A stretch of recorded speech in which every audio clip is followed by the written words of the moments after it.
గణేష్ విగ్రహం హైట్ను బట్టి చలాన్లు, హోంమంత్రి అనితపైన విమర్శలు. గణేష్ మండపాలకు అనుమతుల కోసం ప్రభుత్వం ఇటీవల సింగిల్ విండో విధానాన్ని తీసుకువచ్చింది. అయితే మైక్ పర్మిషన్ విగ్రహం హైట్ను బట్టి చలాన్లు కట్టాల్సి ఉంటుందని హోంమంత్రి అనిత చెప్పడం వివాదాస్పదం అవుతోందని అన్నారు.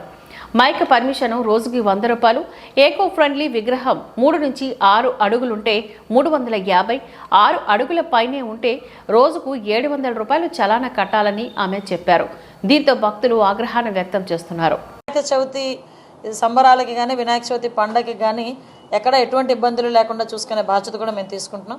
అలాగని బియాండ్ దట్ రోడ్ల మీద పెట్టేది అవన్నీ కూడా ఒకసారి పర్మిషన్స్ ఇచ్చేటప్పుడు ప్రతి ఒక్కరు కూడా చూసుకుంటారు. ఎక్కడా కూడా సామాన్యమైన ప్రజలకి కానీ ప్రజలు కూడా ఎటువంటి ఇబ్బందులు కలగకుండా చూసుకునే బాధ్యత కూడా ఈరోజు మేము తీసుకుంటాం. అది ఉంటుందండి. వాటికి కూడా ఏంటంటే మైక్ పర్మిషన్ ఒకవేళ కావాలనుకోండి, ఎన్ని రోజులు మైక్ పెడతారో చూసుకొని దానికి ఒక 100 రూపీస్. హైట్ని బట్టి height above 3 feet to 6 feet అనుకోండి, దానికి ఏంటంటే ఈకో ఫ్రెండ్లీ 350 రూపీస్.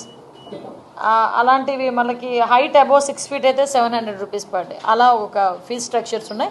ఆ చలనాలు కూడా మన దగ్గరలో ఈ సేవా కేంద్రాల్లో కట్టుకుని ఆ చలనాన్ని కూడా అప్లోడ్ చేసేసుకొని ఇమీడియట్గా వాళ్ళ ఎన్ఓసీ తీసుకొచ్చుకోవచ్చు. సేఫ్టీ మెజర్స్ విషయంలో ఎక్కడ కూడా కాంప్రమైజ్ అయ్యే ప్రసక్తి లేదు. సేఫ్టీ మెజర్స్ అక్కడ ఎలక్ట్రిసిటీ డిపార్ట్మెంట్, పొల్యూషన్ డిపార్ట్మెంట్, అదేవిధంగా పోలీస్ డిపార్ట్మెంట్, ఎవ్రీవన్ అక్కడ